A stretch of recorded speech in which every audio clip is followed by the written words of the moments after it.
y la equidad. Ser autoridad es servir al pueblo. La patria ya no está en venta. El fracaso del socialismo del siglo XXI se debió principalmente a la corrupción, desgobierno, abusos y represiones que acabaron con lo que se pensó sería el gran momento suramericano. Se despilfarró el dinero de la bonanza minera, especialmente del petróleo. A principios del siglo XXI se dio una reacción continental contra la presencia del neoliberalismo y comenzaron a darse estos gobiernos del socialismo light o estos gobiernos así llamados progresistas que llevaron adelante algunas tareas similares, ampliación del Estado, redistribución y al mismo tiempo movilización social. Algunos de ellos, por desgracia, manchados por la corrupción. Ante eso ha habido en cambio un reflujo y ha comenzado a levantarse una ola de derecha en el continente. La mayor estrategia del socialismo del siglo XXI en la región fue una política de gasto, lo que hace que haya mayor cantidad de dinero en el mercado, aumentando la sensación de bienestar. Este surgimiento se dio a la par de una mejora en las condiciones económicas por una mejora en los precios de venta de los commodities que exporta Latinoamérica, el petróleo en particular, en el caso de Venezuela y Ecuador. Surgen con esa riqueza, ¿no?, ligados a el clásico ofertismo, ¿no?, el tinte populista, junto con este discurso revanchista, ¿no?, de revancha, ¿no?, de retaliación social.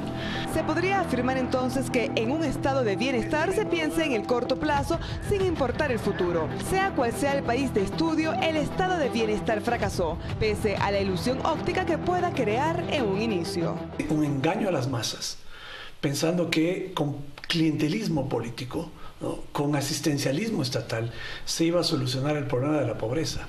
La única solución estructural para la desigualdad son condiciones que les garanticen a los pobres tener las mismas oportunidades que los ricos.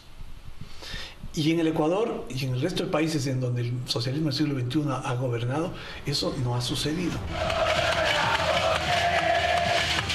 De ahí que la izquierda haya perdido fuerza en Latinoamérica. El más doloroso ejemplo es Venezuela, luego de 20 años de gobierno socialista. Se ha sostenido en el caso específico de Venezuela a punta de bala, ¿no?, a punta de armas. En el caso del Ecuador, el presidente Correa desistió de continuar en el cargo porque se le acabó el dinero. Pero esperaba retornar, dejando abierta la posibilidad de una reelección indefinida. En Argentina, el izquierdismo llegó al poder en el 2003 con Néstor Kirchner y luego continuó con su mujer Cristina Fernández hasta el 2015. Sus prácticas comunistas y su corrupción acorralaron la economía. Muchos gobernantes que ha tenido América Latina en los últimos años casi se han convertido en unos delincuentes, porque claro, teniendo todo el poder, vieron que también podían tener todo el dinero y se metieron en todo, se metieron con el narcotráfico, se metieron con la corrupción, se metieron con el gran tráfico financiero del mundo, ¿no? En Brasil, los gobiernos izquierdistas de José Ignacio Lula da Silva y su sucesora Dilma Rousseff dieron al traste con la economía del país y con la bonanza petrolera del comienzo del siglo. Cayó en una situación de corrupción tan grave y de inseguridad tan violenta. 60.000 muertos del año pasado. El boliviano Evo Morales, a pesar de haber perdido la consulta popular sobre su cuarta reelección, pretende envejecer en el gobierno. Y en Nicaragua, Daniel Ortega, atornillado al poder, logró su cuarta presidencia. El modelo de gobierno, que incluyó favoritismos en contratos y estrategias para combatir los capitales privados no aliados, muestran su quiebre en Latinoamérica. Un modelo, un proyecto, ¿no?, perennizado en el tiempo se ve y ha sido evidente, es inviable. El péndulo político vuelve al centro o a la derecha en un buen número de los países del continente ante la decepción por la corrupción, lavado de dinero, asociación ilícita, entre otros delitos. La historia de América Latina va como un péndulo, de la izquierda a la derecha. Tratamos de resolver los problemas con unas tesis que se dicen de izquierda y como eso no resulta, y además en algunos casos, como en el presente, ha llevado a una corrupción muy profunda, la reacción de los pueblos de esas hacia la derecha. Ahora uno de los mayores desafíos que debe afrontar la región es el resentimiento social que provocó el socialismo del siglo XXI. Es una izquierda que ha hecho mucho daño a América Latina, le ha hecho retroceder mucho en el tiempo, en el progreso, en la civilización, en la democracia, le ha vuelto a los liderazgos y a los caudillismos del siglo XIX y además ha generado sociedades enfrentadas, divididas, conflictivas. Para analistas políticos, la diferencia entre el socialismo del siglo XXI y el comunismo tradicional es que el primero logró llegar al poder por medios democráticos fingiendo respetar sus prácticas. Todo esto nace del Foro de Sao Paulo, ¿no? Cuando Fidel Castro, un hombre que se dio cuenta que la revolución como la hizo él por las armas era irrepetible en América Latina, empezó a buscar algún procedimiento para tomar el poder desde la izquierda, implantar el socialismo sin tener que recurrir a la toma del poder por las armas.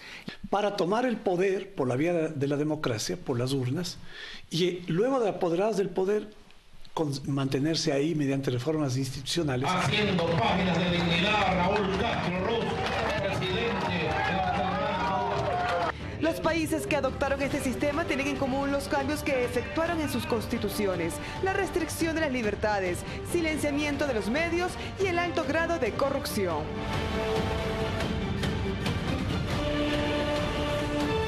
El proyecto que resalta la figura de El Hombre Nuevo fue enmarcado dentro del denominado Foro de Sao Paulo, que fue el libreto que utilizaron los líderes del socialismo del siglo XXI para implementar su modelo de izquierda en América Latina.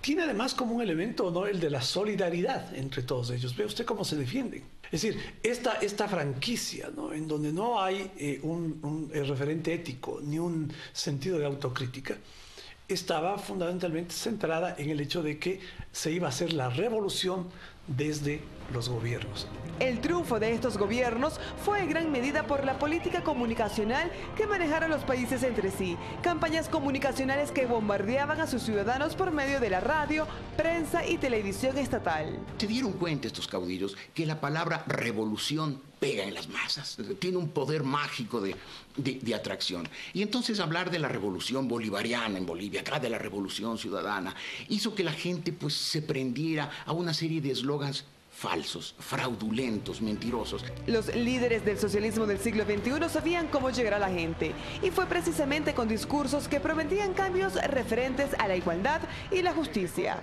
Y entonces aparecieron los Chávez, los Correa, los Evo Morales, los Daniel Ortega, que supieron llegarle a la gente que estaba sensibilizada con un discurso que parecía ofrecerles un futuro democrático, de participación. Sin embargo, esto no fue llevado a la práctica. Durante la era del socialismo del siglo XXI se evidenció el secuestro de las instituciones públicas y órganos de control. Cuando se rompen los equilibrios del poder, cuando se impide la aplicación de la justicia, cuando se crean estructuras legales para garantizar la impunidad, y eso sostenido en el tiempo, es inevitable que existan condiciones de corrupción. A medida que concentraban el poder, les gustaba la riqueza, empezaban también a concentrar la riqueza, caían en actos gigantescos de corrupción. Hay evidentes casos de alianzas mafiosas entre los gobiernos que fueron del socialismo del siglo XXI, que se apoyaron, que se encubrieron, que se taparon. Sin embargo, para el historiador Enrique Ayala Mora, el declive de este fenómeno no representa la erradicación de la izquierda en sí misma. No hay que acoger el mito del fracaso de los gobiernos progresistas. Primero, porque México acaba de elegir un gobierno progresista, de un militante de izquierda de toda su vida. La presencia de la izquierda en Chile ha sido uno de los balances fundamentales para la democratización de ese país, o el éxito de la fórmula uruguaya. Entonces hay un resultado variado en el continente. Para este historiador, el problema del continente, más allá de si es de izquierda o de derecha, son los gobiernos populistas. Porque no se hacen milagros, porque detrás de la oferta de esos milagros económicos, lo que hay realmente es un proceso de radicalización que no soluciona problemas concretos